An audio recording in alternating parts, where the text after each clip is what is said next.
Buenos días a todos, somos Entre Guerras y esto es Informativo Geopolítico, unos minutos en los cuales intentaremos resumirte toda la actualidad geopolítica acaecida durante el 1 de abril de 2026. Sobre Ucrania, Rusia ha lanzado hoy uno de los ataques con drones más inusuales que ha dejado 4 muertos en la región de Cherkasy y causado daños en infraestructuras energéticas industriales en el oeste del país. Según los datos preliminares, las víctimas han fallecido al acercarse a un dron derribado que explosionó después de la llegada de varias personas. El ataque incluyó más de 360 drones utilizados durante el día, que se suman a otros más de 330 empleados en los bombardeos nocturnos. El Ministerio de Defensa ruso ha comunicado que el grupo de fuerzas Zapad ha tomado el control total de la región de Lugansk. El uso de drones por parte de Rusia en ataques contra Ucrania ha alcanzado un máximo histórico en marzo de 2026, con 6.462 empleados solamente en ese mes, según los datos reportados. La firma supera el total combinado de drones utilizados entre septiembre de 2022 y julio de 2024, lo que refleja un aumento significativo en su uso.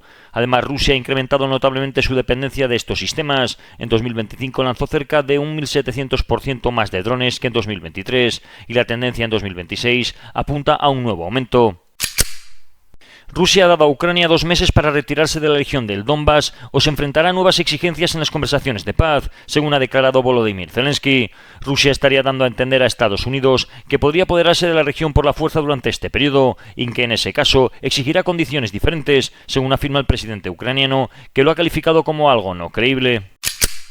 Según Euromaidan Press, el Estado Mayor de Ucrania ha decidido reducir el entrenamiento de sus tropas en el extranjero y trasladarlo al propio país, pese a la amenaza constante de ataques con misiles y drones rusos. El subjefe del Estado Mayor para la Doctrina y Entrenamiento, Yevhen Metsevikin, ha explicado que la decisión responde a problemas logísticos y a la falta de experiencia en combate reciente entre los instructores occidentales, a quienes ha calificado como desconectados de la realidad del frente actual. Según el mando militar, el ejército ucraniano está desarrollando su doctrina a partir de la experiencia directa en combate, donde cada adaptación táctica se basa en las lecciones aprendidas en el campo de batalla, a diferencia de los instructores occidentales que trabajan principalmente con manuales. La Unión Europea ha enviado a Kiev una lista de 11 leyes al Parlamento ucraniano que necesitan ser adoptadas para que Ucrania reciba 4.000 millones de euros en asistencia financiera. Estas leyes son obligaciones ya atrasadas del año anterior. En un comunicado, la Comisión Europea ha anunciado que entregará próximamente a Ucrania 1.400 millones de euros procedentes de los activos rusos congelados.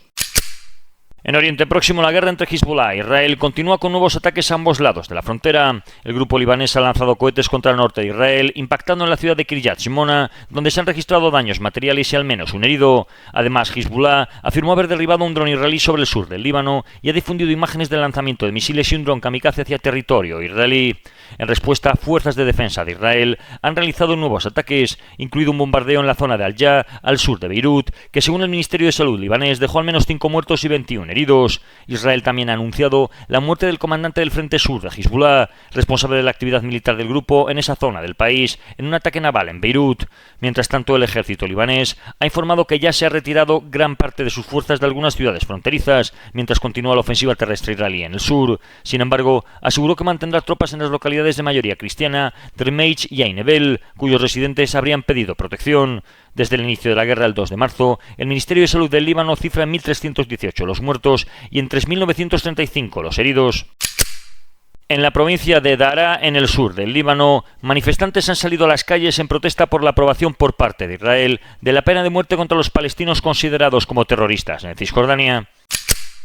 En cuanto a Irán, el presidente de los Estados Unidos, Donald Trump, ha afirmado que el conflicto podría terminar en un plazo de 2 a 3 semanas y sostuvo que Teherán no necesita firmar un acuerdo con Washington para que cesen las operaciones militares. También ha declarado que el supuesto cambio de régimen de Irán no era su objetivo inicial, ya que según él estaba centrado en impedir que el país obtuviese armas nucleares, y ha minimizado las amenazas iraníes contra empresas estadounidenses. Sobre el terreno se informaron ataques aéreos en Shiraz, Bandar Abbas y Isfahán, así como una nueva oleada de bombardeos israelíes en Teherán. Según las fuerzas de defensa de Israel, en los últimos 2 días se han atacado unos 400 objetivos, incluidos complejos del Ministerio de Defensa iraní y alrededor de 15 instalaciones de producción de armamento. Desde el inicio de la guerra, Israel afirma haber lanzado más de 16.000 bombas en más de 800 oleadas y haber realizado más de 10.000 ataques contra unos 4.000 objetivos. Irán, por su parte, ha respondido con lanzamientos de misiles contra el centro de Israel, algunos logrando impacto y un ataque previo que dejó más de 10 heridos en Tel Aviv. El conflicto también ha afectado al Golfo Pérsico. Un petrolero fue alcanzado por proyectiles cerca de Qatar y se ha registrado un incendio en instalaciones empresariales en Bahrein después de un ataque iraní. Emiratos Árabes Unidos estaría promoviendo una coalición internacional para reabrir el estrecho de Hormuz, incluso mediante la fuerza militar, con respaldo de varios países del Golfo Pérsico que desean debilitar o derrocar al régimen iraní. Según Axios, también se discute un posible alto el fuego condicionado a la reapertura de esta ruta marítima estratégica. En el plano militar, al menos 18 aviones A-10 Thunderbolt han hecho escala en Reino Unido antes de desplegarse en Oriente Próximo, mientras Israel ha mostrado operaciones de repostaje en vuelo que permiten a sus cazas atacar objetivos a más de 1.500 kilómetros de distancia. Además, Israel ha anunciado la intercepción de un misil balístico lanzado desde Yemen hacia el sur del país. En el plano diplomático, el ministro de Exteriores iraní Abbas Aragni ha negado cualquier negociación con Estados Unidos, rechazando un alto el fuego y exigiendo garantías contra nuevos ataques y compensaciones por daños. El líder supremo iraní reiteró el apoyo iraní a la resistencia contra Israel y Estados Unidos. Por su parte, el presidente Masoud Pezeshkian ha enviado una carta al pueblo de Estados Unidos defendiendo que Irán actúa en defensa propia y criticando la presencia militar de Washington en la región. La crisis también ha repercutido en la política internacional. Donald Trump ha afirmado que está considerando seriamente retirar a Estados Unidos de la OTAN y amenazó con suspender el suministro de armas a Ucrania con el fin de presionar a los aliados europeos para poder participar en una coalición destinada a reabrir el estrecho de Hormuz. Entre tanto, el jefe del Servicio de Inteligencia Exterior ruso, el SVR, ha indicado que la agencia ha mantenido contactos con la CIA para discutir la situación de Irán. En paralelo, el primer ministro británico Keir Starmer afirmó que el conflicto no es una guerra del Reino Unido, aunque su gobierno evaluará medidas diplomáticas para garantizar la libertad de navegación. Además, un ataque aéreo en el noreste de Irak ha matado a 2 combatientes de las fuerzas de movilización popular del país. Finalmente, la crisis energética está comenzando a reflejarse en el mercado global, y es que las exportaciones estadounidenses de productos refinados han alcanzado un máximo histórico, con fuertes aumentos hacia Europa, Asia y África, después del cierre del estrecho de Hormuz. En Rusia, la portavoz del Ministerio de Asuntos Exteriores de Rusia, María Zaharova, afirmó que la OTAN se estaría preparando para un posible conflicto militar con Moscú. Como argumento señaló el aumento del gasto militar de la alianza, cuyos 32 miembros concentran alrededor del 62% del gasto militar mundial. Zaharova también ha destacado el incremento de las actividades militares de la organización, indicando que en el último año se han realizado más de 120 maniobras bajo auspicio de la OTAN y más de 700 ejercicios adicionales por parte de sus países miembros. Con estos datos, ha cuestionado que Rusia sea presentada como la principal amenaza. En una reunión en Moscú, el presidente de Rusia, Vladimir Putin, y el primer ministro de Armenia, Nikol Pashinyan, han abordado las relaciones bilaterales y la situación regional. Putin afirmó que los vínculos entre Armenia y Azerbaiyán se han estabilizado y ha señalado que Moscú no ve con preocupación la cooperación armenia con la Unión Europea, aunque ha advertido que Ereván no puede integrarse al mismo tiempo en esta y en la Unión Económica Euroasiática. También ha expresado su deseo de que la política interna armenia no afecte a las relaciones entre ambos países y de que las fuerzas prorrusas participen en las elecciones.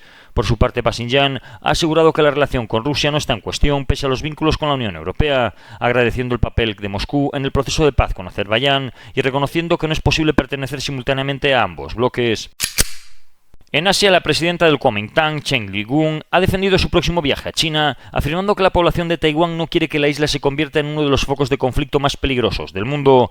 Ha señalado que su partido busca promover la paz y la reconciliación, tanto entre el gobierno y la oposición taiwanesa, como entre ambas orillas del estrecho de Taiwán. También ha advertido que nadie desea que la zona vuelva a caer en una crisis militar, en un contexto internacional ya bastante inestable.